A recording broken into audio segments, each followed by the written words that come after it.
Hello everyone, उम्मीद करता हूँ आप सभी लोग स्वस्थ हैं। आज 9 तारीख है, CGL 2025 का नोटिफिकेशन आना है। लेट्स सी कि क्या क्या चीज़ें आती हैं नोटिफिकेशन में, कुछ बदलाव होता है या नहीं होता। बाकी तैयारी तो आपकी कंटिन्यूसली चलती रहनी चाहिए। RRB NTPC के लिए 10 लाइव टेस्ट कराए गए थे, वो सारे के सारे अवेलेबल हैं, फ्री ऑफ कॉस्ट आप सभी लोग जाके दे सकते हैं। ठीक है, और अगर आपको वो टेस्ट हमारे पसंद आए हों रेलवे के, तो आप प्ले स्टोर पर RRB को जरूर अच्छी रेटिंग दें। इसके अलावा SSC एग्जाम्स की बात करते हैं, इसमें भी हमारे लाइव टेस्ट चल रहे हैं। टोटल 19th नंबर का लाइव टेस्ट चल रहा है। कब से हम लगातार मेहनत कर रहे हैं आप लोगों के लिए। 7 एंड 9 जून आज भी अवेलेबल है, जिन लोग नहीं दे पाए वो आज भी इस टेस्ट को दे सकते हैं। इसका सेफ स्कोर, मैथ्स का सॉल्यूशन बताऊंगा, और आप लोगों के लिए कुछ एक नई चीज भी है। हमने एक नई टेस्ट आप लोगों के लिए बनाई है जो आपकी प्रिपरेशन में काफी ज्यादा हेल्प करेगी, और सिमिलर तरीके के और भी टेस्ट हम लाने वाले हैं। उसी के बारे में आपको बताता हूं। जैसे कि आप सीधा का सीधा यहाँ पे RB की वेबसाइट पे अगर आप जाते हैं, ठीक है, तो लाइव टेस्ट कैसे देते हैं आपको पता है। टीयर 1 टेस्ट सीरीज में यहाँ पे 2025 अगर आप ये सिलेक्ट कर लेंगे तो यहाँ पे आपके लाइव टेस्ट होते हैं जो हर सैटरडे संडे आपके लिए फ्री कराए जाते हैं, और मंडे को भी अवेलेबल रहता है जो आप दे सकते हैं। पेड टेस्ट में यहाँ पे टीयर 1 की टेस्ट सीरीज है जिसमें आपको पता है 100 से ज्यादा फुल लेंथ टेस्ट अवेलेबल है, सेक्शनल टेस्ट भी अवेलेबल है बहुत सारे, जिनसे आप अपने अच्छे तरीके से प्रैक्टिस कर सकते हैं। लेकिन टॉपिक वाइज टेस्ट हमने आप लोगों के लिए बनाए हैं रीजनिंग के, और बाकी सेक्शंस के भी हम जल्दी लॉन्च करेंगे। अब इन टेस्ट में अलग क्या है, आप अलग अलग तरीके से रीजनिंग पढ़ते होंगे, किसी ने यूट्यूब की कुछ वीडियोस देख ली होंगी, कुछ बच्चे तो रीजनिंग की क्लासेस लेते भी नहीं, डायरेक्टली प्रैक्टिस कर रहे होते हैं बुक से या टेस्ट से कर रहे होते हैं। तो इन टेस्ट में क्या होगा, हमने सिर्फ 99 रुपीज में रीजनिंग की टेस्ट सीरीज बनाई है। इसके अंदर टॉपिक वाइज सारे टेस्ट हमने डाले हैं। ये PYQ नहीं है सिर्फ, इसके अंदर हमने टाइप वाइज क्वेश्चंस डाले हैं। जैसे कि अगर आप कोडिंग डिकोडिंग नंबर टाइप, तो यहाँ पे 16 क्वेश्चंस हैं, तो अलग अलग तरीके के 16 पैटर्न्स आपको दिखेंगे जिससे आप कोडिंग डिकोडिंग नंबर टाइप के क्वेश्चंस को सॉल्व करेंगे। इसके बाद फिर कोडिंग डिकोडिंग जनरल टाइप हो गया, फिक्शियस टाइप हो गया, series type, one word type, wrong number. मतलब जो क्वेश्चंस आपको यहाँ पे दिख रहे होंगे वो ज्यादातर वो होंगे जो अपने आप में नए होंगे। मल्टीपल टाइप्स आपके यहाँ पे कवर हो जाएंगे और सारे टॉपिक्स के आपको टेस्ट मिल जाएंगे वंस यू परचेज इट। तो ये टेस्ट पे आप दे लेते हो ना, तो रीजनिंग की प्रिपरेशन आपकी बहुत अच्छी हो जाएगी। और इन टेस्ट को देने में आपको ज्यादा टाइम नहीं लगेगा। डेली का एक टेस्ट भी दोगे ना, जिसमें ऑन एन एवरेज आपको कितना टाइम लगेगा, 30 to 45 मिनट्स लगेंगे, तो एक महीने में सारे के सारे टेस्ट कवर हो जाएंगे। रीजनिंग की प्रिपरेशन आपकी पक्की हो जाएगी, और फिर रीजनिंग में मार्क्स कटेंगे नहीं। होता क्या है, कुछ बच्चे प्रीवियस ईयर के टेस्ट लगा रहे होते हैं, तो उसमें दिक्कत ये होती है कि एक ही टाइप बार बार रिपीट होता रहता है, तो उसमें क्या होता है, टाइम वेस्ट हो जाता है। तो यहाँ पे वो चीज नहीं होगी आपकी। आप ऐसे ही आपकी प्रैक्टिस करोगे तो सारे जो टॉपिक्स आपने मान लो पढ़ भी रखे हैं, मान लो आपने कोडिंग डिकोडिंग कहीं से पढ़ रखा है, तो फटाफट से कोडिंग डिकोडिंग के तीनों टेस्ट दे लिए, आपकी प्रिपरेशन पक्की हो गई। ऐसे सीरीज के दे लिए, फिर आगे बढ़ गए आप। और इसमें हमने हालांकि बहुत लिमिटेड कंटेंट अभी रखा है, लेकिन आने वाले टाइम में हम इसमें प्रैक्टिस के लिए और चीजें ऐड कर देंगे। लेकिन जो ये मेन टेस्ट हैं ये सिमिलर रहेंगे कि इसके अंदर आपकी सारी की सारी चीजें कवर हो रही है। अलग से प्रैक्टिस के लिए तो हम इसमें बहुत कुछ डाल ही सकते हैं कि एक्स्ट्रा प्रैक्टिस करनी है तो। बाकी ये सारे के सारे टेस्ट जो अभी अपलोडेड है ये मोस्ट इंपोर्टेंट है आप लोगों के लिए, जो प्री और मेंस दोनों में आपकी काफी ज्यादा मदद करेंगे, और कम टाइम में आपकी रीजनिंग प्रिपेयर हो जाएगी।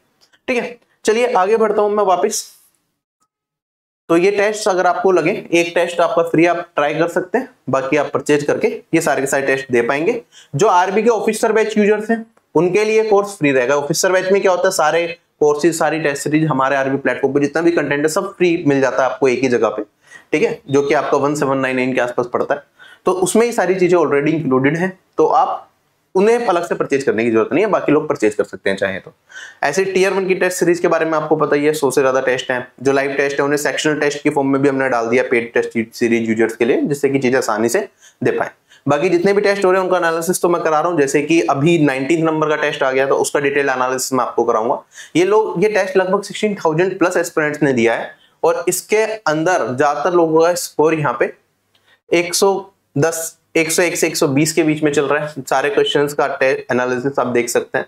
अगर मैं ओवरऑल लेवल कहूं तो इस टेस्ट का लेवल हम मॉडरेट टू हाई रेंज में रखेंगे, जिसमें लोगों ने कितना कितना स्कोर किया आप देख सकते हैं। यहाँ पे 150 प्लस सिर्फ 459 कैंडिडेट्स हैं। ठीक है, ये बहुत अच्छे लेवल का टेस्ट हमारे द्वारा बनाया गया। अच्छा, इस टेस्ट में एक छोटी सी दिक्कत भी थी। जैसे जिन बच्चों ने स्टार्टिंग में टेस्ट दिया होगा, उन्हें इंग्लिश से हिंदी ट्रांसलेट कर रहे थे तो क्वेश्चंस अलग दिख रहे थे। ठीक है, तो वो पता नहीं क्या टेक्निकल एरर हो गया, वो हालांकि बाद में रिजॉल्व कर दिया गया, बट एक टेक्निकल एरर की वजह से स्टार्टिंग में जिन्होंने कुछ टेस्ट दिए होंगे, जब टेस्ट लाइव हुआ था, तो स्टार्टिंग के 1-2 हजार बच्चों को हो सकता है उनका स्कोर जो है थोड़ा अलग दिख रहा हो, जो उनका एक्चुअली आना चाहिए था। I am really sorry for this. आगे ऐसी चीजें नहीं होंगी, बट पता नहीं क्या टेक्निकल इशू आ गया कि इस तरीके से चीजें हुई।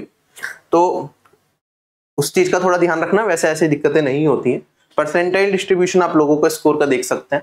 अगर हम बात करेंगे यहाँ पे रीजनिंग की, तो एवरेज स्कोर गया 38.65, मीडियन स्कोर है 41.5, इजी टू मॉडरेट हम इसका लेवल कह सकते हैं। उसके बाद जीके की बात करेंगे तो एवरेज स्कोर 12.71 है, मीडियन स्कोर 12.5, डिफिकल्ट लेवल का जीके का पेपर था ये।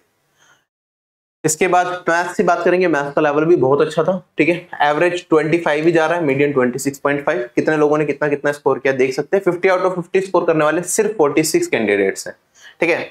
जो अच्छा स्कोर माना जाएगा इस पर्टिकुलर मॉक में, अगर आप 40 भी ले आते हो, that is considered a very good score. ऐसे आप यहाँ पे इंग्लिश का देख सकते हैं, एवरेज स्कोर हमारा 30.13 है, 33, ओवरऑल लेवल बढ़िया था, ठीक है। अगर जो अच्छा स्कोर माना जाएगा, अगर आपका 42 प्लस है, डेट इज गुड।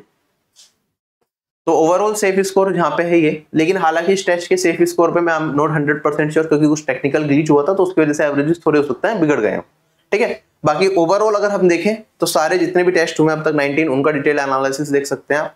2024 के जो लाइव टेस्ट कराए गए थे उनका एनालिसिस यहाँ पे देख सकते हैं, ठीक है। और बाकी अगर आपको लगता है कि आप प्रीवियस लाइव टेस्ट देना चाहते हैं या फिर और एक्स्ट्रा टेस्ट देना चाहते हैं, आरबी के टेस्ट आपको अच्छे लग रहे हैं, तो आप परचेज भी कर सकते हैं टेस्ट सीरीज को, ठीक है। और कंप्लीट तैयारी के लिए ऑफिसर बैच है ही, और मैथ्स कोर्स है, खाली मैथ्स पढ़ना, और मैथ्स कोर्स के साथ टियर 1 की टेस्ट सीरीज आपकी फ्री रहती है, ठीक है।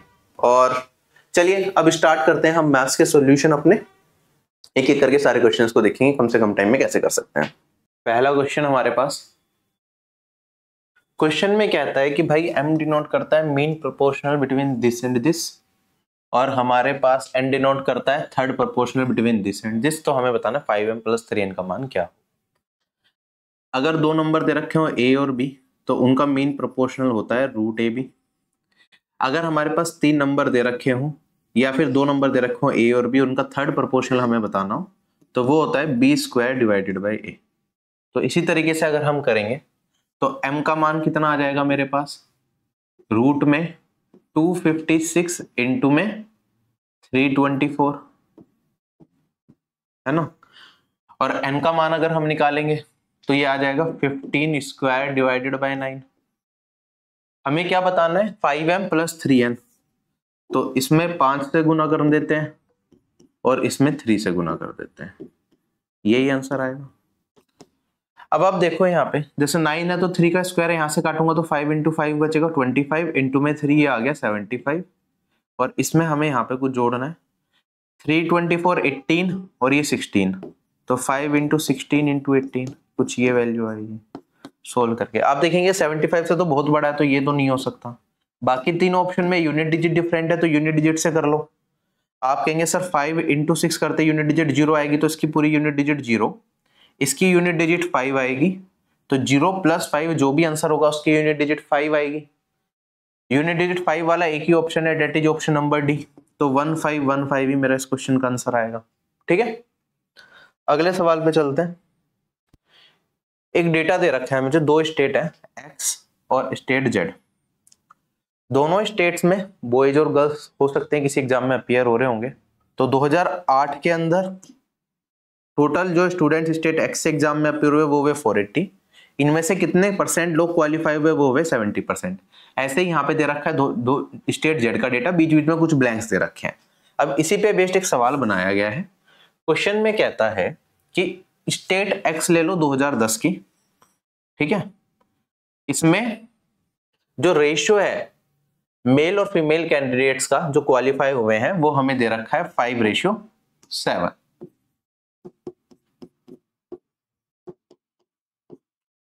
और यहाँ पे जो फीमेल कैंडिडेट जो क्वालिफाई करे हैं वो है 168, तो 7:168 को रिप्रेजेंट भी कर रहा है। हमें बताना है कि मेल और फीमेल मिला के टोटल कितने लोग स्टेट एक्स से 2010 में अपीयर हुए थे। तो आप कहेंगे सर सबसे पहले तो ये क्वालिफाइड कैंडिडेट्स का डेटा है, तो अगर फीमेल हमारी 7 रेशियो क्वालिफाई हुए जो 168 को रिप्रेजेंट कर रहा है, तो आपको पता है 7 × 24 होता है 168, तो 1:24 के बराबर।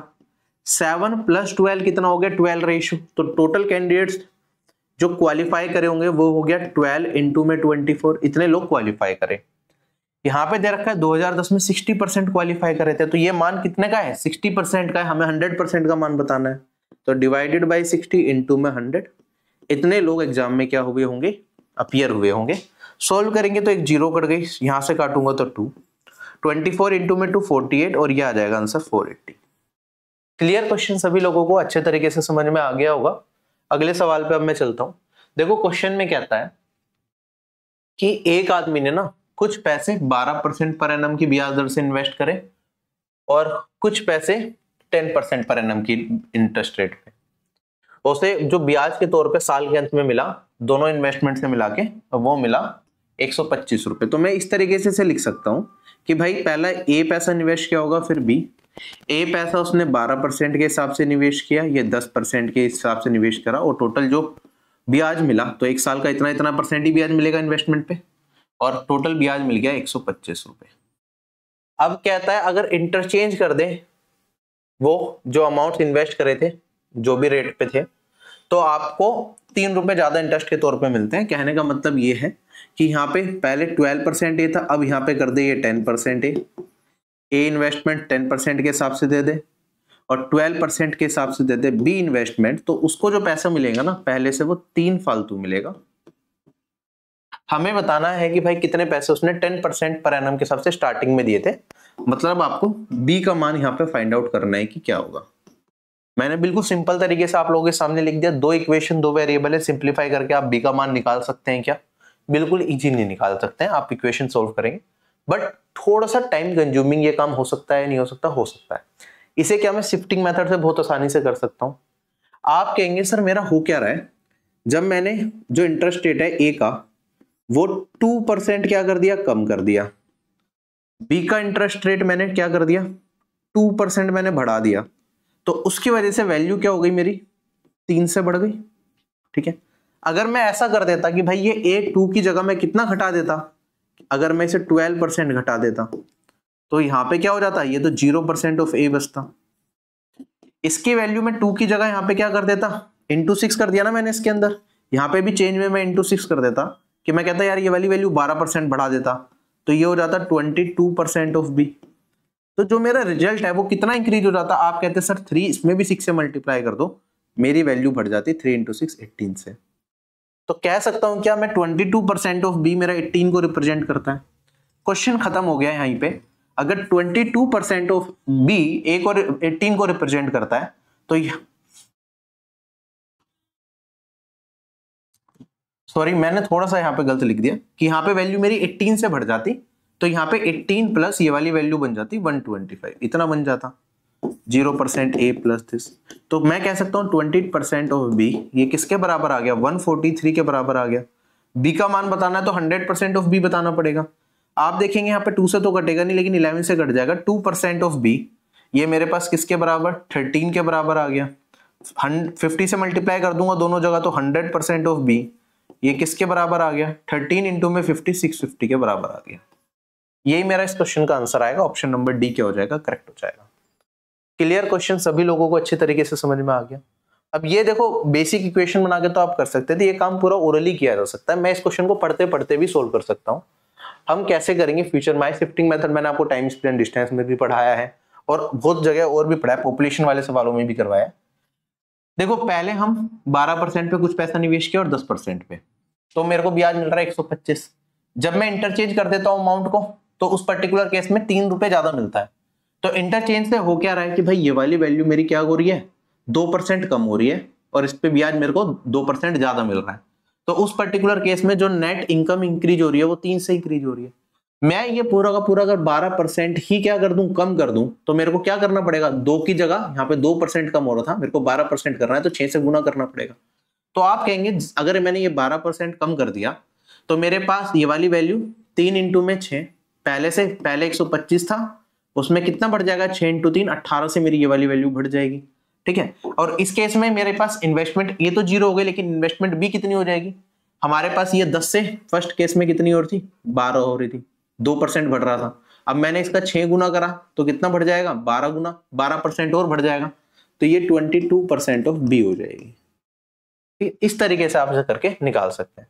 हालांकि इसका एक बेसिक तरीका भी अवेलेबल है, आप बेसिक तरीके से करना चाहो तो आप इस वाली इक्वेशन को घटाओगे तो आप कहेंगे sir 2% of A minus 2% of B ये किसके बराबर आ जाएगा, ये मेरा यहाँ पे -3 के बराबर आ जाएगा। ठीक है, या फिर 2% ऑफ बी इसमें से इसे घटा दो तो मैं कह सकता था 2% ऑफ बी -2% ऑफ ए, ये किसके बराबर, 3 के बराबर। अब इसमें मैं 6 से मल्टीप्लाई कर दूं, मैं वही चीज कर रहा हूं, इसमें 6 से मल्टीप्लाई कर दिया और इसको क्या कर देते हैं हम, इस वाले में ऐड कर देते हैं इस इक्वेशन में। तो आप देखेंगे 12% ऑफ ए कट जाएगा, मेरे पास 2% ऑफ बी और 10% ऑफ बी, 2 × 6 12 और मेरे पास 10, आ जाएगा 22% ऑफ बी। और ये वाली वैल्यू किसके बराबर हो जाएगी, 125 + 18 दैट इज 143। ये इसका मैथमेटिकल रिप्रेजेंटेशन है, ओरल रिप्रेजेंटेशन मैंने आपको समझा दिया डायरेक्ट करने वाला।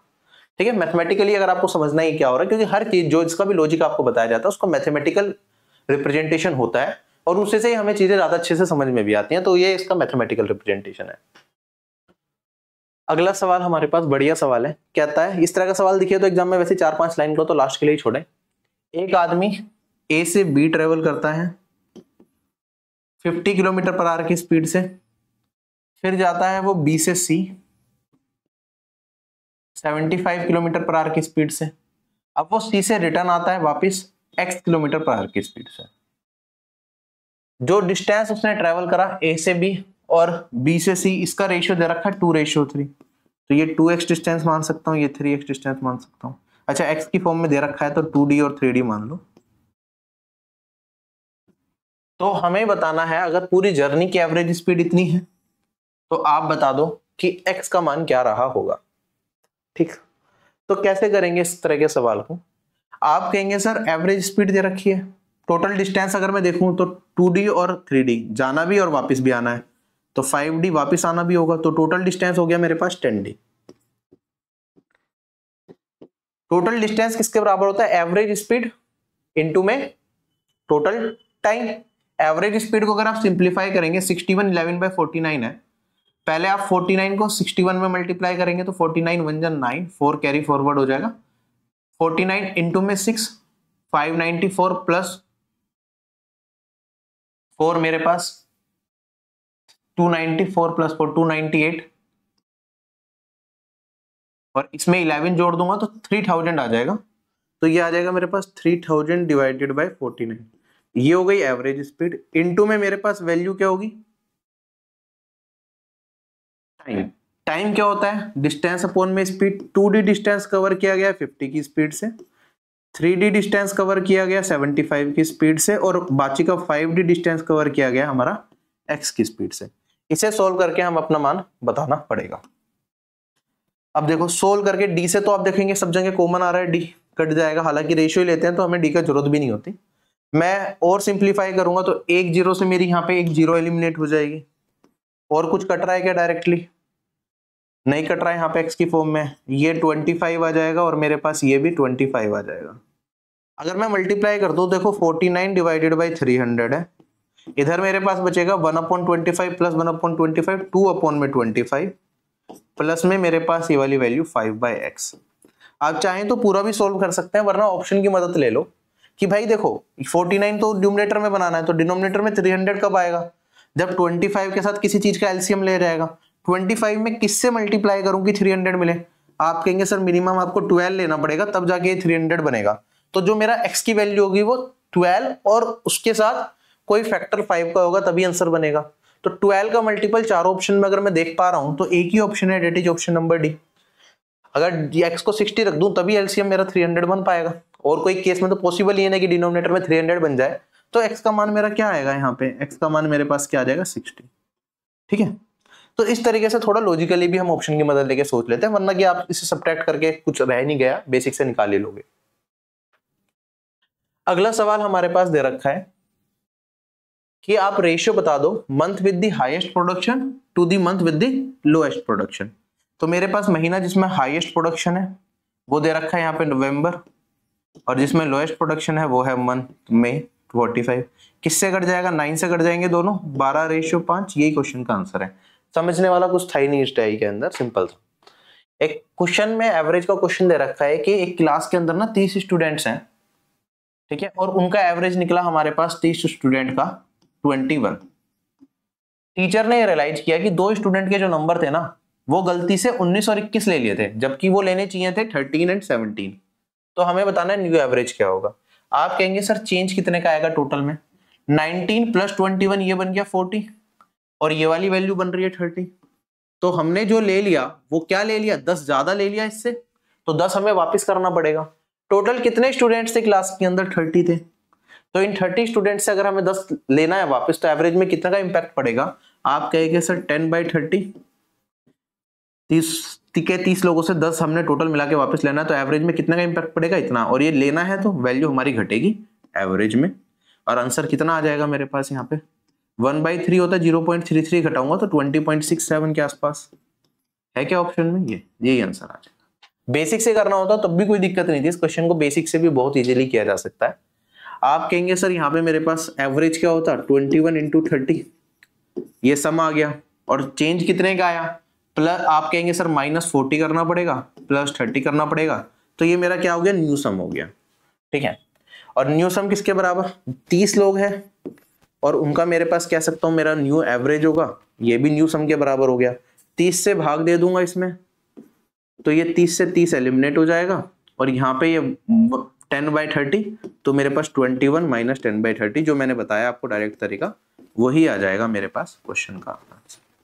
ठीक है, अगला सवाल हमारे पास कहता है एक शॉपकीपर शुगर को 50.6 रुपए पर केजी के हिसाब से बेचता है, और उस पर उसे 15% का प्रॉफिट होता है, लेकिन वाटर सीपेज की वजह से, शुगर के अंदर पानी जाने की वजह से 1/5 शुगर खराब हो जाती है। हमें बताना है कि सेलिंग प्राइस पर केजी क्या होना चाहिए जिससे कि उसे अभी भी 10% का प्रॉफिट हो जाए। तो आप कहेंगे सर देखो सेलिंग प्राइस मेरे को दे रखा है 50.6, स्टेप बाय स्टेप चलो। ये मान लिया मैंने 1 किलो का प्राइस है, इस पे ये 15% का प्रॉफिट भी कमा रहा है, तो आप कहोगे सर ये कॉस्ट प्राइस का 115% होगा, तो 115, और कॉस्ट प्राइस की वैल्यू निकालने के लिए 100, ये आ गया मेरा 1 किलो का कॉस्ट प्राइस। अब मेरे पास क्या हो गया, 1/5 खराब हो गया। ठीक है, तो मैं ये कह सकता हूं कि भाई जो ये वाली वैल्यू है ना मेरी कितने की होगी, अब कॉस्ट प्राइस मुझे कितने का पड़ा दुकानदार को, 1/5 खराब हो गया, तो ये चीज हम कह सकते हैं कि भाई 1 - 1/5 4/5 kg की ये वाली वैल्यू आ गई। तो जो नया कॉस्ट प्राइस बना खराबी होने की वजह से वो बन गया इतना। ठीक है, अब हम इसे 10% के प्रॉफिट पे बेचना चाहते हैं, तो इस पे 10% का प्रॉफिट लगाएंगे, तो आप कहेंगे सर इसमें क्या करना पड़ेगा, 11/10 करना पड़ेगा, तो ये हमारा आ जाएगा नया सेलिंग प्राइस। क्वेश्चन खत्म हो गया। अब आप देखेंगे इसे कैसे सोल्व कर सकते हैं, हालांकि एक जीरो से देखो एक जीरो कट जाएगी मेरे पास। ठीक है, यहाँ पे कर लूंगा तो एक जीरो और लग जाएगी, तो ये जीरो भी हट गई हमारे पास।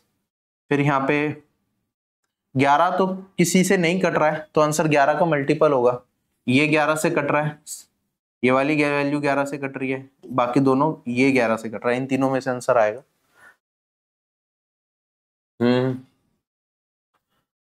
सोल्व कर लेते हैं अभी, क्योंकि 3 ऑप्शन मिल रहे हैं, तो बेटर है कि वी सॉल्व इट। 5 से काट दूंगा तो ये 23 आ जाएगा, 23 से ये कटना चाहिए पूरा, 2 जा और 2 जा। अच्छा, अब ये 4 है, मेरे पास 4 डिनोमिनेटर में है, तो यहां से काटूंगा 2, और ये वाली वैल्यू आएगी 11। 11 इंटू में 2 121 डिवाइडेड बाई 2 दैट इज 60.5। ये मेरा इस क्वेश्चन का आंसर आ जाएगा, option number B is correct. ठीक है, अगला सवाल हमारे पास कहता है एक शॉपकीपर का जो फॉल्ट है ना वो 200 ग्राम का है 3 किलो में। इसका मतलब क्या होगा कि भाई कोई वस्तु वो एक्चुअली में देगा 2800 ग्राम और पैसे चार्ज कर देगा कितने के, 3 किलो के, मतलब 3000 ग्राम के। तो ये उसका कॉस्ट प्राइस और ये सेलिंग प्राइस कुछ इस तरीके से रहेगा। फोल्ड कर रहा है तो अपने फायदे के लिए कर रहा है, इसका मतलब सिर्फ इतना ही होता है। उसके बाद कहता है वो 3 किलो पोटैटो चारों को बेचता है सेम फॉल्टी वेट के साथ 43 रुपए के, और जो उसने खरीदे हैं सेलर से वो 11 रुपए पर किलो के हिसाब से खरीदे हैं। तो आप यहाँ पे 1 किलो की कीमत निकालना चाहो 1 किलो की, यहाँ पे 3 किलो का निकाल लो कि 3 किलो का कॉस्ट प्राइस उसका कितना आ गया, 11 इंटू में 3 33 आ गया, और बेच कितने का रहा है, वो बेच रहा है 48 का। हमें बताना है प्रॉफिट परसेंट क्या होगा इस पूरी ट्रांजेक्शन के अंदर। तो हमें पता है, हमने यहाँ पे लिख लिया, जहां जहां प्रॉफिट कमा रहा था हमने दोनों ले लिए। तो जो फाइनली अब मैं इन दोनों को आपस में मल्टीप्लाई कर दूंगा, तो मेरे को फाइनली कॉस्ट प्राइस और सेलिंग प्राइस का रेशियो मिल जाएगा, कितने परसेंट प्रॉफिट है वो हमें पता चल जाएगा। एक्चुअल वैल्यू में हमें कहीं जाने की जरूरत नहीं है। सोल्व करेंगे, जो चीजें कट सकती हैं वो काट लेंगे।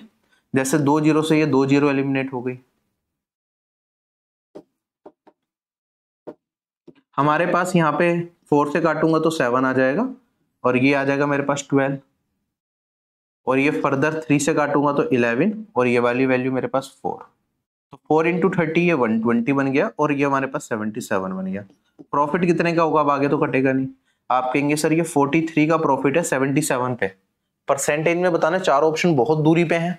तो आप कहेंगे सर 43 डिवाइडेड बाय 77 और इंटू में 100% करेंगे तो 2 जीरो लगा के परसेंटेज कितने टाइम्स जा रहा है 7 से, 6 टाइम्स नहीं जा पाएगा पूरा, 5 टाइम्स समथिंग कुछ जाएगा, है ना। पहला तो 5 टाइम्स जाएगा और 5 टाइम्स की रेंज में ऑप्शन नंबर डी आ रहा है, तो यही आंसर हो जाएगा 55.6 समथिंग। क्लियर, तो option number D is correct. चले आगे। अगर वैल्यू में पूछता तो हमारा करने का तरीका थोड़ा अलग रहता है। एग्जाम में वैल्यू में पूछा था, हमने परसेंटेज में पूछा तो डायरेक्टली रेशियो निकाल के आप कर सकते हैं। अब बाकी चीजों से आपको कोई मतलब ही नहीं होना चाहिए। कहता है कि मेरे पिताजी की जो एज है ना वो अभी 30 साल ज्यादा है मुझसे। 6 साल पहले उनकी एज का सम था 60 ईयर्स, तो प्रेजेंट एज बता दो। भाई देखो 6 साल पहले की बात करेंगे तो 60 था, अब दो लोगों की बात कर रहे हैं तो 6 साल बढ़ा देंगे प्रेजेंट में आने के लिए, तो 2 इंटू 6 ये दोनों की प्रेजेंट एज का सम हो गया फादर प्लस सन। ये कितना आ गई वैल्यू मेरे पास, ये वाली वैल्यू आ गई मेरे पास 72। पिताजी की एज है जो वो 30 साल ज्यादा है बेटे की एज से, तो इनका डिफरेंस आ गया 30। प्रेजेंट एज बतानी है बेटे की एक्चुअली मेरी क्वेश्चन के हिसाब से, तो यहाँ पे 2 सन, ये वाली वैल्यू कितनी हो जाएगी यहाँ पे 42 और सन का जो एज है वो हो जाएगा 21। क्वेश्चन खत्म। ये क्वेश्चन ओरली विदाउट पेन भी आप कर सकते हैं, ऊपर ऊपर से पढ़ते पढ़ते। छोटा सा सवाल था। अब देखो यहाँ पे क्या दे रखा है, हमने 2 बार सक्सेसिव डिक्रीज करा, कितने का 33.33% का, और वो कितने प्रतिशत कम होगा अगर सेम वैल्यू पे मैं 2 सक्सेसिव डिक्रीज करता हूं 33% ईच का। 33%, 33.33 का मतलब क्या है, 1/3 हम पढ़ते हैं। अगर मैं 1/3 किसी वैल्यू को घटाता हूं तो वो अपने आप की कितनी रह जाती है 2/3। 2 बार डिक्रीज कर दिया तो मैं कहूंगा फिर सर 2/3 और मेरे पास रिजल्ट आया 4/9। अगर मेरे पास ओरिजिनल वैल्यू 9 थी तो 4 रह गई, कितनी घट गई 5 घट गई। अब कहता है कि अगर मैं इंक्रीज कर दूं 2 बार सक्सेसिवली 33% का, तो आप कहेंगे सर 33 1/3 हो गया, तो 3 का समान है वो 4 का बेचने की बात कर रहे हैं, 4/3 ये हो गया मेरे पास 16 भाई। नो, कितने का इंक्रीज हो गया 7 का। तो जो ये डिक्रीज है ये कितना परसेंट कम है इससे जो इंक्रीज हो रहा है, ये हमसे पूछा है। आप कहेंगे सर बेस वैल्यू सेम है, कोई वैल्यू 9 रुपए की थी, यहाँ पे भी 9 रुपए की बेस वैल्यू जा रही है, 9 का ये 16 बन रहा है, 9 का ये हो रहा है, इतना हो रहा है 4 बन रहा है, तो कितना डिक्रीज हो रहा है, ये 9 पे 5 का, ये 9 पे बढ़ रहा है 7 का। हमें बताना है ये वाली वैल्यू कितनी ज्यादा है इस वाली, ये वाली वैल्यू कितनी कम है इस वाली वैल्यू से। तो कितनी कम हो गई, 2 कम हो गई, कितने पे 7 पे, तो 2/7 इंटू में 100% कितना होता है मेरे पास 28.57। ये तो पढ़ रखा है, क्वेश्चन खत्म हो गया। क्लियर है क्वेश्चन सभी लोगों को, तो ध्यान से करने वाले। इसमें आपको सक्सेसिव करके वैल्यू परसेंटेज एग्जैक्टली निकालने की जरूरत नहीं है, आप यहीं से भी कंपेयर कर सकते हैं अगर बेस वैल्यू आपने सेम बना दी। अगर बेस वैल्यू सेम नहीं बन रही तो आपको अलग तरीके से करना पड़ेगा, ठीक है।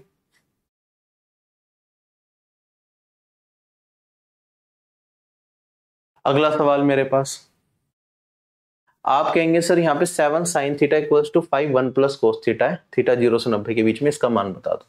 देखो ये क्वेश्चन में थोड़ा टाइपिंग एरर है, ये 7 sin स्क्वायर थीटा है, ठीक है, इसे सही कर लेना। अब देखो इस क्वेश्चन में कैसे करेंगे हम, हालांकि जब इस तरीके का सवाल होता है क्वाड्रेटिक की फॉर्म में तो हम देखते हैं कि भाई यहाँ पे ये तो स्क्वायर है, थीटा 0 से 90 है, तो हम देखते हैं 30 45 और 60 पे वैल्यू रख के कि कौन सी वैल्यू पे हमारी इक्वेशन सेटिस्फाई करे। फिर आप यहाँ पे देखोगे कि भाई साइन स्क्वायर तो हमेशा इंटीजर वैल्यू, मतलब वो दे देगा रेशनल वैल्यू, ठीक है, ये 7 है, ये रेशनल, तो थीटा कोस थीटा कौन सी वैल्यू पे रेशनल वैल्यू देता है, आप कहेंगे सर ये देता है 60 डिग्री पे, डेट इज 1/2। तो हम पहले यहाँ पे 60 डिग्री रख के देखेंगे। मैंने 60 डिग्री रख के देखा तो 7 इंटू में साइन 60 का मान क्या होता है √3/2, तो 7 इंटू में 3/4 हो गया। क्या ये बराबर है मेरे पास 5 इंटू में 1 + 1/2 हो जाएगा 3/2। तो आप देखेंगे यार ये वैल्यू तो अलग जा रही है, 15/2 है और यहाँ पे 21/4 है, नॉट इक्वल। तो थीटा मेरा 60 डिग्री नहीं हो सकता, ये समझ आया। तो अब हम सोचेंगे कि यार और क्या कर सकते हैं, या तो मैं इसे पूरा साइन स्क्वायर थीटा को कोस स्क्वायर थीटा में पूरा कन्वर्ट करके करूं, फिर वही दिमाग में जाएगा क्वाड्रेटिक बनाने के लिए। और जैसे ही वो चीज दिमाग में आई तो आप देखेंगे साइन स्क्वायर थीटा क्या होता है, 1 माइनस कोस स्क्वायर थीटा। तो 7 1 माइनस कोस स्क्वायर थीटा, ये है 5 1 प्लस कोस थीटा। अब इतना करने के बाद आपको दिख गया भाई 1 माइनस कोस स्क्वायर थीटा क्या होता है, 1 प्लस कोस थीटा, और यहाँ पे 1 माइनस कोस थीटा। तो 1 प्लस कोस मेरा यहाँ पे कट जाएगा, और यहाँ पे वैल्यू बचेगी 7 माइनस 7c, ये 5 के बराबर हो जाएगा। 7 माइनस 5 2, और कोस थीटा कितना हो जाएगा 2/7। अब यहाँ पे बाकी सारी चीजें भी हमसे साइन सेक सब में पूछा है। तो कोस थीटा क्या होता है, बेस अपॉन में परपेंडिकुलर, बेस अपॉन में हाइपोटेन्यूज, तो परपेंडिकुलर निकाल लेंगे। 7 स्क्वायर माइनस 2 स्क्वायर 49 माइनस 4 45, तो रूट 45 आ गया। अब यहाँ पे 2 रूट 45 टेन थीटा, इसका मान निकालना है। तो 2 इंटू में रूट 45, टेन थीटा क्या होगा, परपेंडिकुलर अपॉन में बेस, तो रूट 45 डिवाइडेड बाई 2। तो यहाँ पे रूट 45/2 लिखूंगा तो 2 कट जाएगा और 45 ये पूरा बन जाएगा। आगे बढ़ते हैं, 14/√45 साइन थीटा, ठीक है। रूट 45 मेरा क्या है, परपेंडिकुलर, ये होता है परपेंडिकुलर अपॉन में हाइपोटेन्यूज, तो परपेंडिकुलर कट जाएगा, डिवाइडेड बाय हाइपोटेन्यूज बचेगा, हाइपोटेन्यूज है 7, तो 14/7, और plus 2 sec theta. Sec theta क्या होता है, कोस थीटा का इनवर्स, तो ये तो 7/2 आ जाएगा। यहां से काटेंगे 2 और यहां से ये 2 कट गया, तो मेरे पास 47 प्लस 7 54, ये मेरा इस क्वेश्चन का आंसर आएगा। Option number D is correct, ठीक है। ये क्वेश्चन दे रखा है हमें, और 4x प्लस 1/4x का मान बताना है। अब देखो यहाँ पे ये 4x की पावर 4 दिख रहा है या नहीं दिख रहा। अगर मैं 4x को y मान लूं तो क्वेश्चन कितना सिंपल हो जाएगा। आप कहेंगे सर ये y की पावर 4 प्लस 1/y की पावर 4, ये दे रखा है 14159। हमें बताना है y प्लस 1/y का मान क्या होगा। कैसे सोल्व करते हैं, आप कहेंगे सर सबसे पहले इस तरह के क्वेश्चन में हम क्या करते हैं, +2 इधर भी कर लिया, +2 इधर भी कर लिया। अब दोनों जगह क्या ले लेते हैं, रूट ले लेते हैं। तो ये मेरे पास y² प्लस 1/y² का फॉर्मूला बनता है, और ये तो पॉजिटिव रिजल्ट देता है, दोनों पॉजिटिव स्क्वायर है। और ये वाली वैल्यू किसके बराबर आएगी। अब देखो यहाँ पे मेरे पास 14161 आ गया, किसका स्क्वायर इसके बराबर होगा, ये आपको कैसे चेक करेंगे। या तो आपको स्क्वायर वाले तरीके में जो मैंने पढ़ा रखे हैं वो अच्छे से याद हो तो आप उस तरीके से कर सकते हैं, वरना मेरे को पता है यार आंसर में इंटीजर वैल्यू में है और अभी मेरे को एक स्टेप और पीछे जाना है, तो ये एक परफेक्ट स्क्वायर नंबर रहेगा। और परफेक्ट स्क्वायर नंबर रहेगा तो कैसे करते हैं, मैंने आपको बताया भाई 2-2 के पेयर बना लो, यहाँ पे 2 का पेयर बना लो लास्ट में, और यहाँ पे अगर 3 वैल्यू भी हो तो इन 3 का एक पेयर बना लो, ठीक। यहाँ पे हमने लास्ट डिजिट को देखना है कि भाई किसके स्क्वायर में यूनिट डिजिट बनाती है, तो आप कहेंगे सर 9 में और 1। मेरे पास जो लास्ट डिजिट होगी या तो वो 9 होगी या 1 होगी। फिर मैं देखता हूँ ये वाली वैल्यू की भाई ये जो लास्ट की 2 डिजिट छोड़ के बाकी की वैल्यू है किसके परफेक्ट स्क्वायर से बड़ी है। तो आप कहेंगे सर इससे छोटा परफेक्ट स्क्वायर नंबर होता है 121 जो कि 11 का स्क्वायर होता है, और इसके बड़ा परफेक्ट स्क्वायर नंबर होता है 144 जो कि होता है 12 का स्क्वायर। अब ये नियरेस्ट किसके है, 121 के पास है या 144 के पास है, तो आप कहेंगे सर 144 के पास है। तो अगर ये बड़े वाली संख्या के पास होता है तो उस केस में क्या होता है, ये किसका स्क्वायर होता है मेरा, ये 11 तो एज इट इज आ जाएगा यहाँ पे, ठीक है, क्योंकि इससे छोटे वाला परफेक्ट स्क्वायर नंबर उससे जाना पड़ेगा, क्योंकि अगर मैं 144 ले लूंगा तो भाई 12, तो इसका स्क्वायर तो वैसे इससे ज्यादा जा रहा है तो वो नहीं हो सकता। तो ये 1 ये डिसाइड करता है इन दोनों में से, अगर इसके ज्यादा पास होती है ये वाली वैल्यू तो मैं 1 को लेता, इनमें से छोटे वाली वैल्यू को। अगर ये बड़े वाली के ज्यादा पास है तो हम बड़े वाली वैल्यू को लेते हैं, तो ये आएगा 119। ये मैंने स्क्वायर रूट वाली ट्रिक में आपको पढ़ा रखा है, ठीक है, वो पढ़ रखी होगी आपने तो इजीली ये चीज समझ आ गई होगी, वरना स्क्वायर रूट की ट्रिक की वीडियो जब आएगी तब देख लेना, वरना बेसिक से तो आपको आता ही है निकालना, स्क्वायर रूट निकाल लोगे। अब ये y² प्लस 1/y² इतना आ गया। अब इसमें भी क्या कर दूं, +2 और +2 इधर भी कर दूं, तो आप कहेंगे सर मेरे पास क्या आ जाएगा, ये y प्लस 1/y का होल स्क्वायर आ जाएगा, वो हो जाएगा 119 + 2 दैट इज 121। रूट ले लिया तो रूट में ±121 ये वैल्यू आएगी, और आंसर क्या आएगा सोल्व करके, ±11। अच्छा, यहाँ पे इन्होंने प्लस माइनस का कुछ चक्कर हमें दे नहीं रखा, हालांकि +-11 आंसर आना चाहिए था, अगर नहीं दे रखा तो प्लस के साथ आप चले जाइए, वरना क्वेश्चन में ये दे देता ना अगर हमें कि भाई ये जो 4x है ना ये ग्रेटर देन 1 है, तो उस पर्टिकुलर केस में ये 1 से बड़ा होता तो हम कहते हैं कि जो आंसर आएगा वो पॉजिटिव आएगा, या 1 से बड़ा भी नहीं बल्कि ग्रेटर देन 0 भी लिख देता ना तो भी हमारा काम चल जाता, तब भी हम कहते हैं आंसर पॉजिटिव में आएगा। अगला सवाल हमारे पास x square plus y square plus z square ये इसके बराबर दे रखा है, तो हमें बताना है कि इसका मान क्या है। भाई ये वाली वैल्यू इसके बराबर तभी पॉसिबल है जब x equals to Y equals to क्या हो, जेड हो, अदरवाइज और किसी भी केस में ये चीज पॉसिबल नहीं हो सकती, ठीक है। और अगर ये x equals to Y equals to Z है, ये हमने पढ़ा है, तो ये सारा पावर 4 पावर 4 पावर 4 अगर x से रिप्लेस कर दूं, x की पावर 4 ऊपर भी आ गया, नीचे भी x की पावर 4 x की पावर 4 x की पावर 4 बन जाएगा, तो कट जाएगा। तो मेरे पास z क्या बचेगा, 23 प्लस 43 प्लस 8, तो ये बन गया 66 प्लस 8 74, ये वाली वैल्यू 22 प्लस 15 37, और ये वाली वैल्यू कट के आ जाएगी 2, ठीक है। तो 2 ही आंसर आएगा मेरा, बाकी कुछ हो नहीं सकता। अगला सवाल हमारे पास एक ट्राइंगल दे रखा है जिसके अंदर एक सर्कल इंस्क्राइब किया हुआ है with centre O, A B 63 है, बी सी 16 और ए सी 65, तो सर्कम रेडियस बताना। भाई ये अगर आपने साइड देख ली ना, एक ट्राइंगल मेरा कुछ इस तरीके से जो इंस्क्राइब किया गया एक सर्कल के अंदर, A B C, A B हमें 16, ये 65 और ये दे रखा है ये सॉरी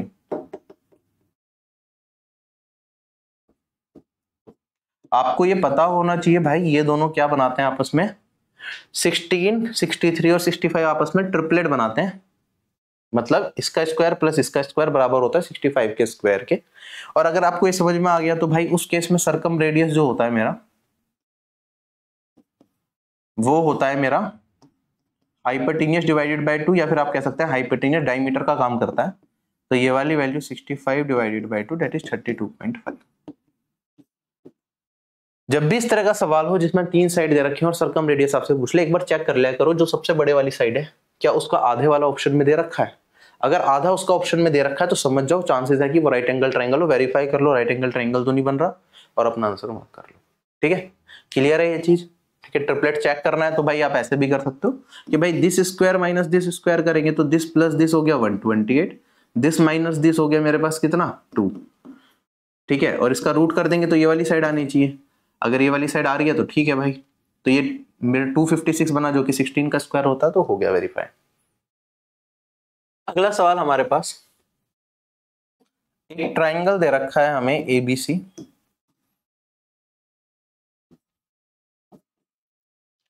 जिसकी मीडियन एडी है, उसे हम आगे प्रोड्यूस करते हैं,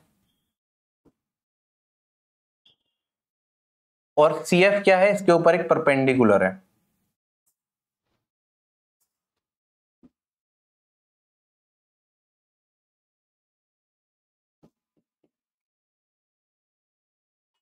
बी परपेंडिकुलर है एडी के ऊपर,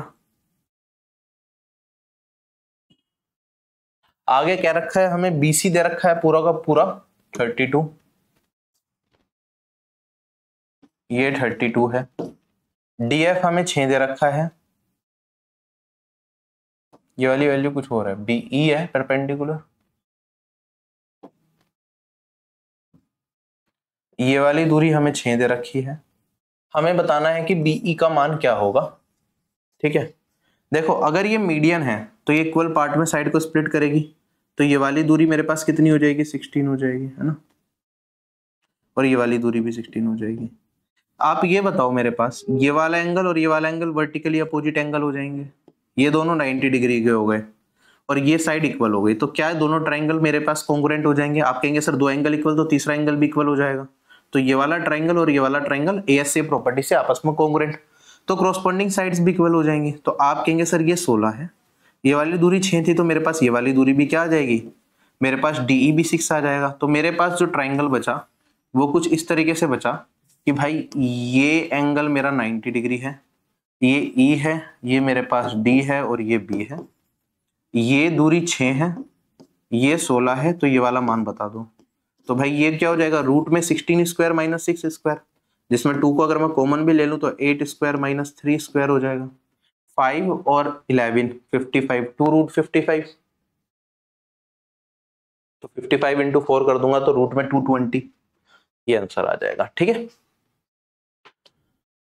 इसे सोल्व करके बताना है क्या मान होगा। sec 24 और कोसेक 66 है, sec को कोसेक में कन्वर्ट करेंगे तो ये 90 माइनस 24 कोसेक 66 ही बन जाएगा, तो इससे ये कट गया। tan 37 कोट 53, भाई ये तो मेरे पास कोट 90 माइनस 37 तो कोट 53 है ये, और अगर कोट 53 है तो पूरा कट जाएगा फिर से। ऐसे ही यहाँ पे sec 66 कोसेक 24 से कट जाएगा। अगर आपको डिफरेंस नहीं निकालना तो आप ऐसे भी कर सकते हो, 66 प्लस 24 90 दिख रहा है, sec और कोसेक की रिलेशनशिप होती है तो ये कट जाएगा। ऐसे ही 8 और 82 90 बन गया, 10 और कोट के साथ रिलेशनशिप होती है तो ये कट जाएगा इनवर्स मतलब 90 माइनस थीटा वाले। तो हमारे पास जो रिजल्ट बचेगा वो क्या बचेगा, 19 प्लस 9 माइनस 3 का स्क्वायर 9 और माइनस 5 का क्यूब माइनस 125। तो यहां से ये कट गया, माइनस 125 में 19 घटाऊंगा तो माइनस का 106। ये मेरा इस क्वेश्चन का आंसर आएगा।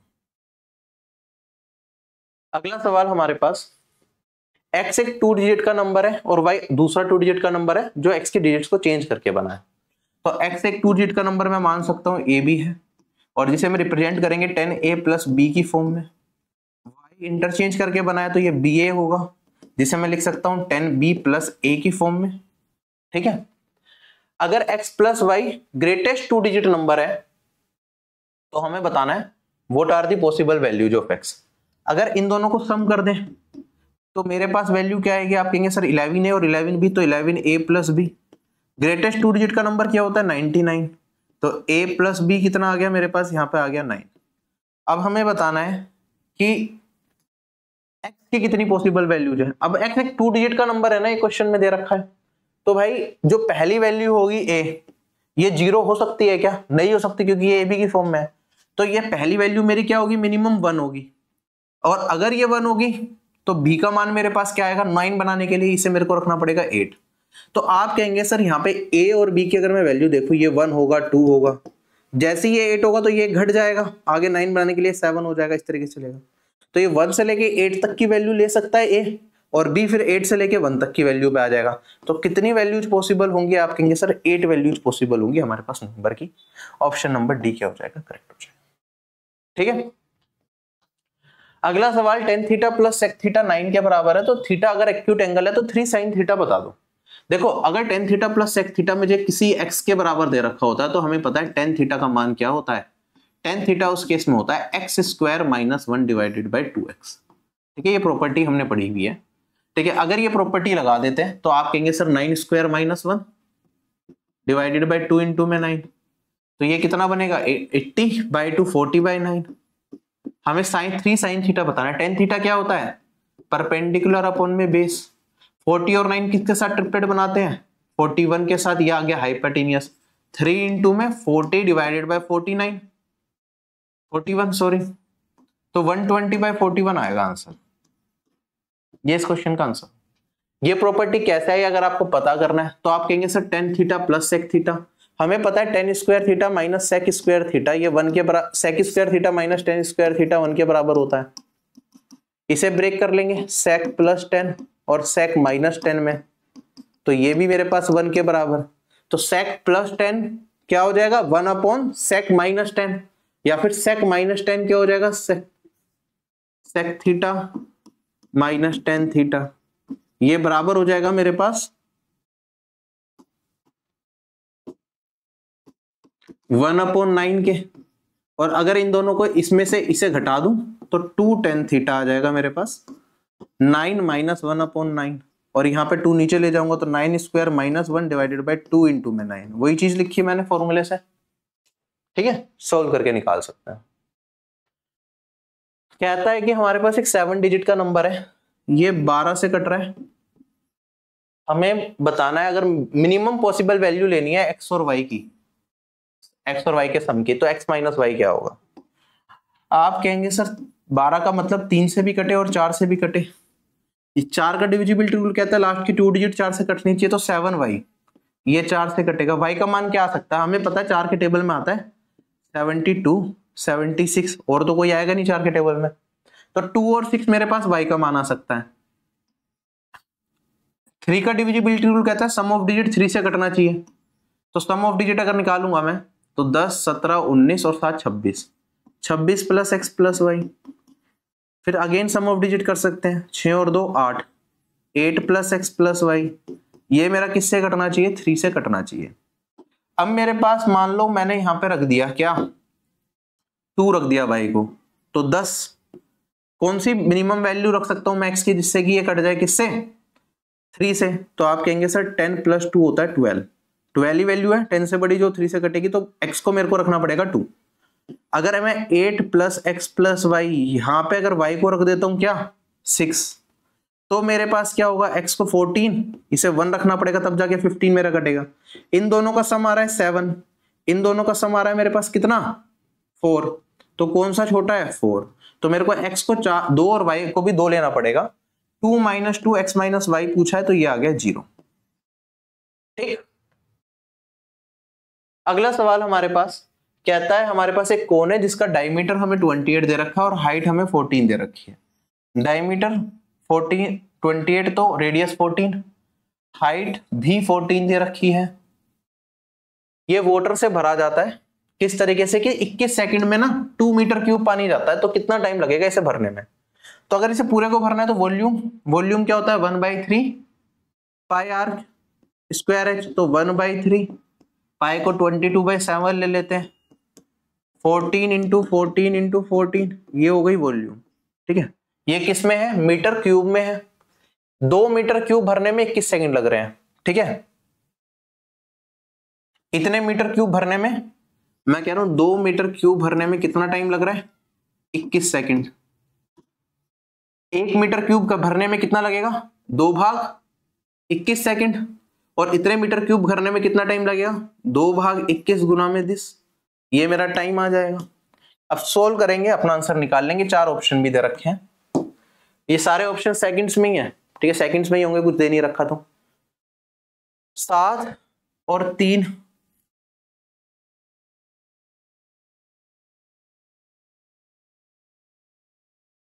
थोड़ा उल्टा लिख दिया मैंने। 1 मीटर क्यूब भरने में क्या लगेंगे? 21 भाग 2 सेकंड। इतने मीटर क्यूब भरने में कितना टाइम लगेगा? इसमें 21 भाग 2 से गुना करना पड़ेगा हमें। ठीक है, अगर सोल्व करता हूं मैं इसे तो आप देखेंगे 7 या 21 कट गया, 2 से काटूंगा तो 11। आंसर क्या आएगा मेरा? 14 का क्यूब तो आपको पता है 2744 होता है, और इंटू में 11। यूनिट डिजिट से करेंगे तो भाई पहला तो मेरे पास 4 आएगा, फिर यहाँ पे 4 और 4 8 आएगा, लास्ट की 2 डिजिट 8 4, ऑप्शन नंबर बी में, तो यही आंसर हो जाएगा। ठीक है, पूरा करना चाहो तो पूरा भी कर सकते हो। अगला सवाल हमारे पास कहता है एक ट्राइंगल दे रखा है, जो ये फिगर है, इसमें एडी परपेंडिकुलर दे रखा है बीसी के। एसी का मान हमें दे रखा है यहाँ पे 26, सीडी का मान हमें दे रखा है यहाँ पे 10, और हमें बीसी का मान दे रखा है 42। तो ये 42 है, 42 - 10 ये हो जाएगा 32। हमें बताना है अगर डी ए सी एक्स के बराबर है, एंगल बी वाई के बराबर है, तो 6/cos x - 5/cos y plus 8 tan y। तो सबसे पहले तो cos x का मान निकालना पड़ेगा, वो होता है बेस अपॉन में हाइपोटेन्यूस। ये 90 डिग्री है, 26 और 10 किसके साथ ट्रिपलेट बनाते हैं? ये बनाते हैं आपके 24 के साथ। 2 से काट दोगे तो ये 13 दिखेगा, ये 12 दिखेगा और ये 5 दिखेगा। तो 26, 24 और 10 का ट्रिपलेट बनता है, ये हमें पता है। अब यहाँ पे मेरे पास ये आ गया 24 और 32, ये वाली भी निकाल लो साथ के साथ। अगर आप रेशियो में देखेंगे तो ये 8 से कट जाएगा मेरा, 3:4 आ रहा है। 3 और 4 किसके साथ ट्रिपलेट बनाते हैं? 5 के साथ। तो ये वाली वैल्यू कितनी हो जाएगी? 5 इंटू में 4, 5 इंटू में 8, 8 से काटा था सॉरी, तो ये 8 पंजे 40, ये वाली साइड आ जाएगी 40। अब सोल्व कर लो। मेरे पास वैल्यू है पहली 6/cos x, cos बेस है 24 अपॉन में हाइपोटेन्यूस है 26, फिर है माइनस में 5/cos y, तो यहाँ पे बेस है 32 और हाइपोटेन्यूस है मेरे पास 40, प्लस में 8 tan y। 8 tan y क्या होगा मेरे पास? ये तो 3/4 आएगा, 24/32 दैट इज 3/4। सोल्व करके आंसर निकालेंगे। यहां से काटेंगे 4, 13 और ये रह जाएगा 2। यहां से 8 से कट जाएगा चौक पंजे, और यहां से काट दूं तो 2, लेकिन काटने की जरूरत नहीं है, 4 है ना, डिनोमिनेटर में 4 रहने दो, क्योंकि हमें यहाँ पे भी 4 बनाना पड़ेगा। तो डिनोमिनेटर में अगर 4 कॉमन आ गया मेरे पास, 26 माइनस 25 1 और 24, 1 जमा 24 25, 25 भाग 4, option number A is correct. ठीक है, क्वेश्चन क्लियर है सबको। अगला सवाल हमारे पास, एक काम को करना है, ए और बी को फिनिश ऑल्टरनेट डे पे करते हैं, जिसमें बी काम की शुरुआत करता है। ए अकेला काम को 33 दिन में कर सकता है, दोनों ने साथ मिलकर 11 1/2 दिन में काम को कंप्लीट करा, तो हमें बताना बी अकेला काम का 3/4 कितने टाइम में करेगा। दो तरीके से कर सकते हैं, एक बिल्कुल बेसिक तरीका हो सकता है, एक वर्क की फॉर्म में हो सकता है। दोनों तरीके से मैं आपको समझा देता हूं कि कैसे करेंगे। देखो, पहला तरीका हमारे पास कि हमें ए कितने टाइम में काम को कर सकता है। ए कर सकता है, हमारे पास यहाँ पे काम को दे रखा है कि 33 डेज में, जिसका टाइम दे रखा हो उसी से आप करना स्टार्ट कर दो कि भाई इसका टाइम दे रखा है, तो मैं टोटल वर्क को क्या मान लेता हूँ, 33 मान लेता हूँ। तो ए की एफिशिएंसी एक दिन की कितनी आ गई, 1 आ गई। ठीक है, बी की एफिशिएंसी अलग से नहीं दे रखी, तो बी की एफिशिएंसी को बी मान लेता हूँ। कहते हैं कि बी काम की शुरुआत करता है, ऑल्टरनेट डे पे काम करेंगे और 11 1/2 दिन में काम कंप्लीट होता है। तो 11 1/2 दिन का मतलब है 11 + 1/2। अब पहले दिन अगर बी काम करेगा, फिर ए करेगा, फिर बी करेगा, फिर ए करेगा, इस तरीके से चलेगा, तो बी कितने दिन काम करेगा। आप कहेंगे सर दो की साइकिल चल रही है मेरे पास, 11 1/2 को अगर मैं 2 से भाग करूंगा तो कितने टाइम जाएगा, 5, या आप कहेंगे सर 5 टाइम्स जाएगा। तो 5 दिन तो बी ने भी काम कर लिया, ए ने भी काम कर लिया, 10 दिन हो गए। अब 11वें दिन अगली बारी किसकी आएगी, बी की, तो 11 दिन हो गए।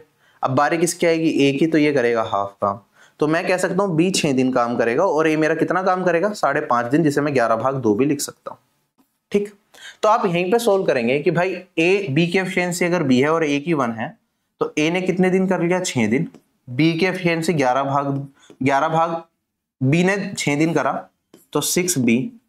ए ने क्या करा, 11/2 दिन। एफिशिएंसी एक है तो एक, ये किसके बराबर, 33 के बराबर। यहां से सोल्व करके बी की एफिशिएंसी निकल जाएगी आपकी। आप कहेंगे सर पहले तो इधर घटा दूंगा मैं ये, तो 66 में से इसे घटाऊंगा तो 55/2, और ये आ जाएगा 55/2 इंटू में 6। ये आ गई बी की एफिशिएंसी।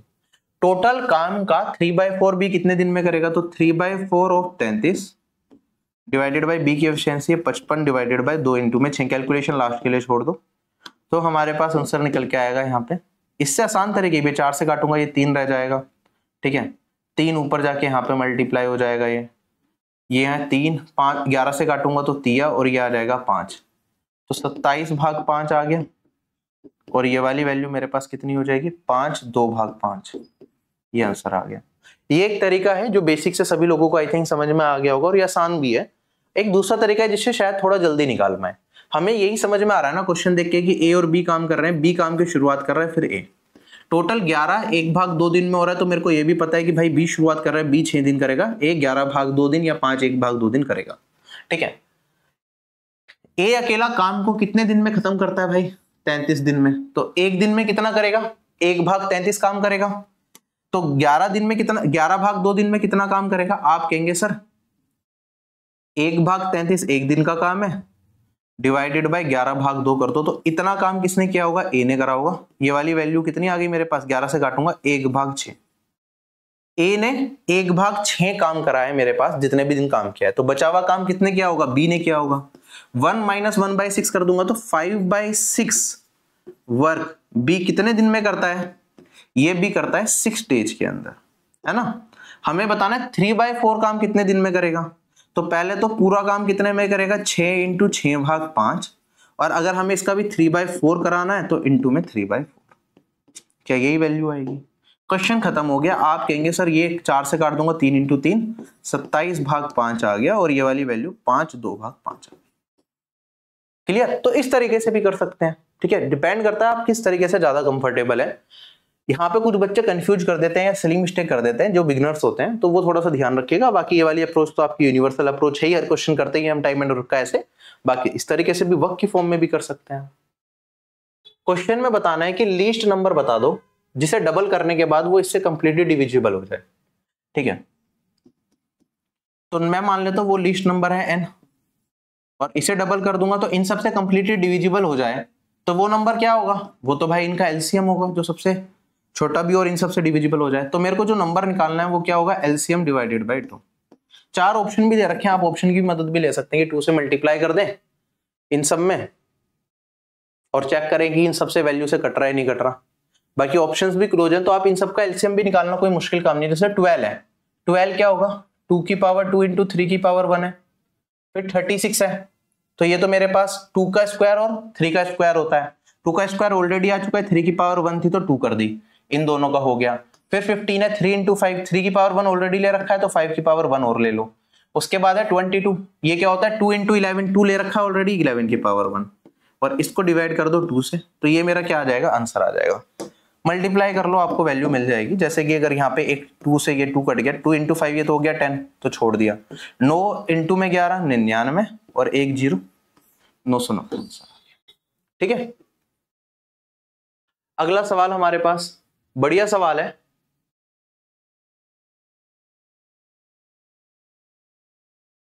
हमें क्या दे रखा है, हमारे पास कहता है कि एक सर्कल है जिसका सेंटर हमें O दे रखा है, एक एक्सटर्नल पॉइंट है हमारे पास T, उससे हमने क्या करा, इसके ऊपर एक टेंजेंट डाली एट पॉइंट P। आज सेकेंड टी क्यू आर, एक सेकेंड बनाई टी क्यू आर कुछ इस तरीके से कि Q पॉइंट नियर है T पॉइंट के, पी क्यू आर पॉइंट है सर्कल में,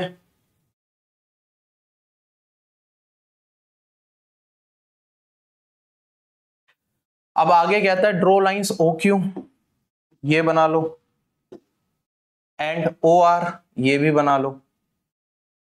अब आगे कहता है हमारे पास पी टी क्यू, ये कौन 23 है, टी पी क्यू ये भी मिलाना पड़ेगा, ये वाला कौन हमारे पास है 57, तो हमें बताना है आर ओ क्यू, ये वाले कौन का मेजरमेंट क्या होगा। बढ़िया सवाल है, आपको बड़े ध्यान से करना पड़ेगा। देखो इस क्वेश्चन में क्या क्या चीजें दे रखी हैं वो लेके चलना। सबसे पहली चीज तो हमें दे रखी थी कि टेंजेंट है, जो चीज दे रखी हो ना वो जरूर मेंशन कर दो, वरना आप गड़बड़ कर दोगे, क्वेश्चन नहीं कर पाओगे ढंग से, भूल जाओगे। अगर ये टेंजेंट है तो फिर क्वेश्चन नहीं बनेगा।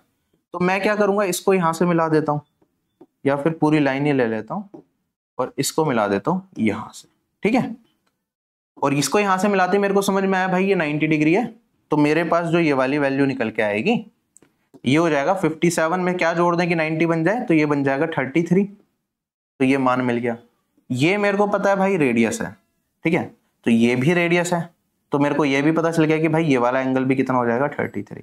अब ध्यान से देखो, ये रेडियस है ये भी रेडियस है, तो ये वाला कोण इस वाले कोण के बराबर होगा, और इन तीनों का सम इसके बराबर होगा 180 के। तो अगर ये कोण मिल गया तो ये वाला कोण भी मैं निकाल सकता हूं। अब ये कोण निकालने की जंग है, ये कोण कैसे निकालेंगे, आप कहेंगे सर ये वाला मान कितना है 57, ये कितना है 23, दोनों का सम कर दूंगा बन गया 80, है ना। ये एंगल इस ट्राइंगल को अगर मैं देखूं तो तीनों का सम 180 आएगा, तो ये वाला कोण कितना आ जाएगा 180 माइनस 80, ये आ गया 100। अगर ये 100 है ये 33 है, तो ये तो एक लाइन जा रही है सीधा, तो सम 180 आएगा। तो 180 में से 100 प्लस 33 133 को घटा दूंगा, तो ये वाली वैल्यू क्या आ गई मेरे पास, क्या ये 47 आ गई, ये 47 ये 47, क्योंकि दोनों रेडियस है, तो ये वाला एंगल कितना होगा इस पर्टिकुलर ट्राइंगल के अंदर। आप कहेंगे सर ये हो गया 180 माइनस 2 इंटू 47 और 94 घटा दूंगा तो 86। ये मेरा इस क्वेश्चन का आंसर आएगा, यूनिट डिजिट से भी आप देख सकते थे। क्लियर है, चले आगे, क्वेश्चन अच्छी तरीके से क्लियर हो गया हो तो। एक क्वेश्चन ये दे रखा है हमारे पास, दो तरीके के राइस है हमारे पास R1 और R2, एक की कीमत है 60 रुपए पर किलो, एक की कीमत है 75 रुपए पर किलो। इन्हें मिलाया जाता है जिससे कि हमारे पास एक राइस बन जाए 65 रुपीज पर किलो के हिसाब से। हमें बताना R1 किस रेशियो में मिलाया गया R2 से। एलिगेशन लगा देते हैं, ये 5 आएगा और ये मेरे पास 10 आएगा, तो ये आ गया 2 रेशियो। बहुत ही आसान सवाल।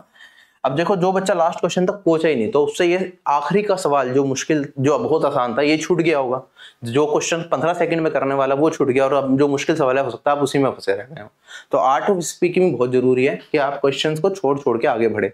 अगर इस पूरे मॉक का मैं एनालिसिस भी आपको करके दिखाऊं, ठीक है, तो आप देखेंगे जो अच्छे क्वेश्चन है वो गिने चुने हैं। जैसे ये वाला सवाल था, ये डुएबल सवाल था, 1 मिनट में आराम से हो जाता। ये वाला क्वेश्चन भी 1 मिनट में डुएबल था। ये वाला क्वेश्चन था जो कुछ बच्चों को हो सकता है थोड़ा सा कंफ्यूज कर देता, तो इसमें हो सकता है कुछ बच्चा तो 1 मिनट में ही निकाल लेता, जो मैंने तरीका बताया जिससे वो पता, तो उससे तो 1 मिनट भी नहीं लगती, और मैक्सिमम 2 मिनट तक जा सकता था। इससे ज्यादा का तो ये सवाल था ही नहीं बेसिक से करने पे भी। ये वाला सवाल था थोड़ा सा कैलकुलेटिव रहा होगा ये वाला, तो 1 से 2 मिनट इस क्वेश्चन में गई होंगी बच्चों की। हो सकता है 2 मिनट वाले बहुत बच्चे हों, इसमें 1.5 मिनट 2 मिनट ऐसा लग गया हो। ये वाला सवाल 15 सेकंड में करने वाला सवाल था पढ़ने के बाद। ये वाला सवाल था, ये वाला भी कंपैरेटिवली काफी इजी था, 30 सेकंड मान लो पढ़ना और सॉल्व करना मिला के। ये वाले क्वेश्चन में 45 सेकंड मान लो, या 45 सेकंड से लेके 1 मिनट तक हो सकता है लग गई हो कैलकुलेशन करने में।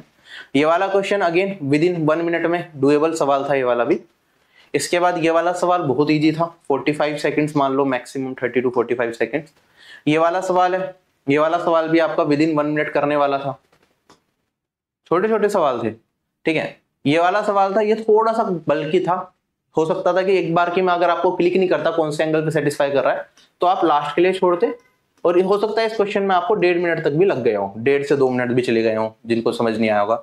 ये क्वेश्चन भी विद इन 1 मिनट करने वाला था, ठीक है। और जिनको स्क्वायर रूट की ट्रिक पता थी तो उनके लिए ये 45 सेकंड्स का भी सवाल नहीं था, ऑप्शन की मदद ले लेते और वैसे कर लेते। ये वाला क्वेश्चन 15 to 20 सेकंड्स का मात्र था, इससे ज्यादा का इसमें कुछ नहीं था। ये वाला क्वेश्चन अगेन 15 to 20 सेकंड वाला था, अगर आपको देख के समझ आता, ट्रिपलेट बन रहे हैं और रेडियस बाय 2 होता है, ठीक है। ये वाला क्वेश्चन क्योंकि फिगर बनानी पड़ती, सोल्व करना पड़ता, तो इसमें 1.5 मिनट लग जाती है। हालांकि बहुत सिंपल सवाल है लेकिन बनाना करने में ज्योमेट्री में टाइम लग जाता है, ठीक है। ये वाला बहुत ओरली करने वाला सवाल था, बस सिली मिस्टेक नहीं करनी थी आपको। तो ये वाला सवाल भी अगर मैं देखूं तो 45 सेकंड्स के अंदर किया जा सकता था। ये वाला सवाल हो सकता है 1 मिनट तक आपकी ले जाता सोचने में, हालांकि मुश्किल नहीं था। ये वाला सवाल है जिसे ये रिजल्ट पता था, उसके लिए तो ये क्वेश्चन था से मान लो 45 सेकंड टू 60 सेकंड, और जिसको ये वाला मेथड नहीं पता था तो हो सकता है उससे 2 मिनट में भी ना निकला हो ये वाला सवाल, ठीक है। और ये वाला सवाल ये भी आपका 1 मिनट के आसपास का ही था, 1 मिनट या 1 मिनट 20 सेकंड, पूरा बैलेंस्ड क्वेश्चंस थे ये वाला क्वेश्चन, ठीक है। तो ये वाला भी आपका 1 मिनट के आसपास लग गया होगा करने में। उसके बाद ये वाला सवाल है, इसमें हो सकता है थोड़ा ज्यादा टाइम लग गया हो, जिसे ट्रिपलेट समझ में ना आया हो, तो आप मान सकते हैं इसमें 80 सेकंड 70 सेकंड हो सकता है लगी हो, ठीक है। ये वाला सवाल टाइम एंड वर्क का, कुछ बच्चे इसमें फंस गए होंगे और जो कुछ बच्चों ने कर लिया होगा, जिसने करा होगा तो उसे यहाँ पे 90 सेकंड के आसपास हो सकता है चले गए हो इस क्वेश्चन को करने में सिंप्लीफाई करके।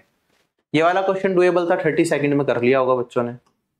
ये वाला सवाल है हमारा, ये वाला थोड़ा बल्कि सवाल है, जिसने पहले कर रखा है क्योंकि सीजीएल 2024 से लिया हुआ है, तो वो इस क्वेश्चन को कर देगा 90 सेकंड से कम में, और जिसने नहीं कर रखा तो उसको यहाँ पे 2 मिनट भी लग सकते हैं, 120 सेकंड्स या ज्यादा।